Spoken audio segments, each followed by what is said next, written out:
اعوذ باللہ السمیع العلیم من الشیطان اللعین الرجیم بسم اللہ الرحمن الرحیم الحمدللہ وکفی وسلام علی عبادہ الذین اصطفی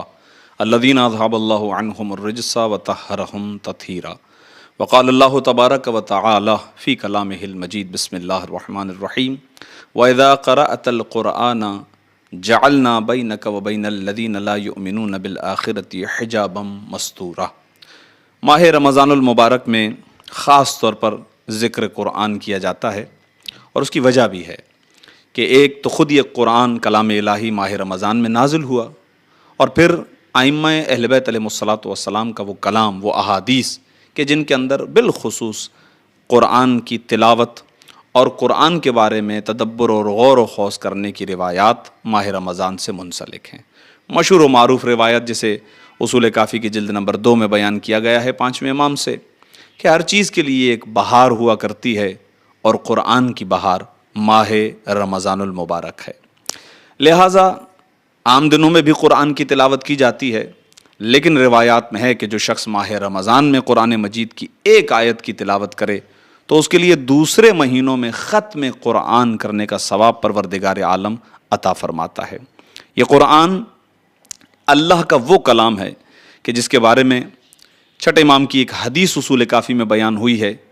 کہ وہ شخص کے جو قرآن پڑھے، قرآن اسے بے نیاز کر دیتا ہے، غنی کر دیتا ہے، مالدار کر دیتا ہے، اور جسے قرآن بے نیاز اور غنی نہ کر سکے پھر کوئی چیز اسے غنی نہیں کر سکتی ہے۔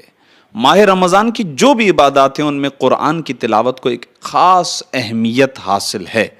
لہٰذا ایک روایت میں آپ کی خدمت میں پیش کرتا چلوں۔ امام معصوم ایک مقام پر ارشاد فرماتے ہیں کہ جتنی آیات کی تعداد ہے قرآن کی آیات کی، اتنے ہی جنت کے درجات ہیں۔ لہٰذا امام فرماتے ہیں قرآن کی آیات کی تلاوت کرتے جاؤ اور جنت میں اپنے درجات کو بڑھاتے جاؤ۔ بعض افراد جن کو قرآن حفظ ہوتا ہے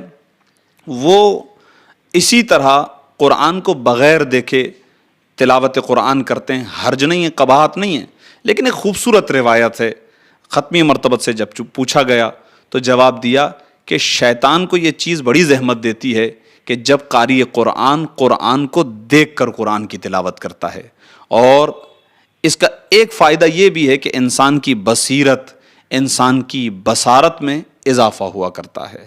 لہٰذا تلاوت قرآن اور ماہ رمضان، جب ماہ رمضان میں قرآن کی تلاوت ہوتی ہے تو پروردگار عالم ایسے قاری کے لیے رحمت کے دروازوں کو کھول دیتا ہے، اور امام معصوم فرماتے ہیں کہ جب یہ قرآن کے الفاظ کو ادا کرتا ہے تو پروردگار ہر حرف کے بدلے میں ایک فرشتے کو خلق فرماتا ہے،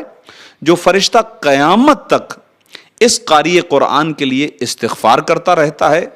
اور امام معصوم فرماتے ہیں کہ بے شک علم حاصل کرنے کے بعد خدا کے نزدیک قراءت قرآن سے بڑھ کر کوئی چیز نہیں ہے۔ ماہ رمضان میں زیادہ تشویق اس لیے بھی دلوائی گئی ہے کہ ہدف اس سے کچھ اور آگے کا ہے، جو میں آپ کی خدمت میں نتیجے میں عرض کر دوں گا۔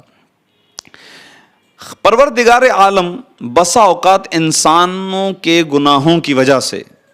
اب یہ ارادہ کرتا ہے کہ ان پر عذاب نازل کرے۔ امام معصوم فرماتے ہیں لیکن جیسے ہی پروردگار دیکھتا ہے کہ جوان مسجد کی طرف جا رہے ہیں اور بچے قرآن کو پڑھنا سیکھ رہے ہیں، جیسے ہی پروردگار عالم یہ منظر دیکھتا ہے تو اپنے ارادے کو بدل دیتا ہے، اور پھر عذاب نازل نہیں ہوتا، اس لیے کیونکہ قرآن کی تلاوت کی جا رہی ہے۔ قرآن کے سلسلے میں اگلی جو منزل ہے، ظاہر ہے کہ تلاوت در حقیقت مقدمہ ہے، اگلی جو منزل ہے وہ در حقیقت یہ ہے کہ وہ سبب کہ جس کی وجہ سے قرآن کا نزول ہے۔ قرآن میں خود بارہا اس طرح کی آیات ہیں کہ افلا یتدبرون القرآن ام علی قلوبہم اقفال، کہ کیا تم قرآن میں تدبر اور غور و خوض نہیں کرتے ہو، یا تمہارے دلوں پر تالے پڑ گئے ہیں۔ فہل من مدکر، تو کیا ہے کہ جو غور و خوض کرے، کوئی جستجو کرے، قرآن کو سمجھنے کی کوشش کرے، اس لیے کہ قرآن در حقیقت ہدایت انسانی کے لیے نازل کیا گیا ہے۔ یہ ہدف نزول قرآن ہے کہ یہ قرآن ہدایت کرتا ہے، بس کوئی ہدایت لینے والا ہو۔ لہٰذا امیر المومنین ایک مقام پر ارشاد فرماتے ہیں کہ اگر انسان قرآن کی تعلیمات سے ہٹ کر فقط قرآن کی تلاوت کر رہا ہو، صراحت سے قرآن کی مخالفت کر رہا ہو، تدبر نہ کر رہا ہو، تو یہ تلاوت اس کو کوئی فائدہ نہیں دے گی۔ جبکہ بعض روایت بڑی کمال بھی ہیں کہ قاری قرآن کے لیے قرآن شفیع ہے۔ مثلا ایک مثال کے طور پر سورہ مبارک رحمان کے بارے میں امام معصوم فرماتے ہیں کہ دلہن کی شکل میں آئے، مجسم بن کے آئے میدان محشر میں، اور آ کر گواہی دے پروردگار یہ ہے وہ کہ جو میری تلاوت کیا کرتا تھا، یہ ہے وہ جو مجھے پڑھا کرتا تھا۔ دیکھیے ہمارے لیے حجت جو چیزیں ہوتی ہیں وہ ائمہ معصومین علیہ الصلوۃ والسلام کے ارشادات اور آپ کی زندگانی کے واقعات ہیں۔ سب سے پہلے ختمی و مرتبت کی زندگی کو ہی دیکھ لیجئے۔ امالی شیخ طوسی کی جلد نمبر 2 میں ختمی و مرتبت کی ذات گرامی کے بارے میں ایک روایت ہے کہ آپ ایک رات سخت بخار میں مبتلا ہوئے، اس کے باوجود آپ نے قرآن کی تلاوت کو جاری رکھا۔ پھر ایک جملہ کہا کہ آج رات کا یہ بخار مجھے قرآن کی 30 سورتوں کی تلاوت سے بھی روک نہ سکا، اور ان 30 سورتوں کے اندر بھی 7 طویل ایسے سورہ ہیں کہ جن کی ختمی و مرتبت نے تلاوت کی ہے۔ لہذا قرآن انسان کے باقی اعمال کی قبولیت کا بھی سبب بنتا ہے، انسان کی دعا کے اندر تاثیر کا بھی سبب بنتا ہے۔ امیر المومنین نے اس سلسلے میں ایک روایت ثواب الاعمال سے ملتی ہے، شیخ صدوق علیہ الرحمٰن نے لکھا کہ جو شخص قرآن کی کوئی سی 100 آیات کی تلاوت کرے، پھر 7 مرتبہ یا اللہ کہے، تو اگر وہ چٹان پر بھی دعا کرے تو وہ چٹان اپنی جگہ چھوڑ دے انشاءاللہ۔ تو اب یہ اصل در حقیقت قرآن کی تلاوت کا فائدہ ہے، قرآن کی اپنی تاثیر ہے۔ انسان شعوری لاشعوری طور پر گناہوں کا مرتکب ہوتا رہتا ہے، تلاوت قرآن سبب بنتا ہے کہ یہ گناہ تلاوت قرآن کی وجہ سے جھڑتے رہتے ہیں، اور تلاوت قرآن ان گناہوں کا کفارہ بن جاتی ہے۔ لہٰذا امیر المومنین خاص طور پر تاکیداً فرماتے ہیں تمہاری ہر بات ذکر خدا ہو، تمہاری ہر بات تلاوت قرآنی پر مشتمل ہونی چاہیے۔ جب اہل بیت علیہ الصلوۃ والسلام اس طرح سے کہیں گے تو عاشقان اہل بیت کا طریقہ کار بھی یہی ہوگا۔ آپ روایات میں جائیے، آپ کو ملے گا حضرت فضہ سلام اللہ علیہا کی زندگانی ایسی ہی تھی۔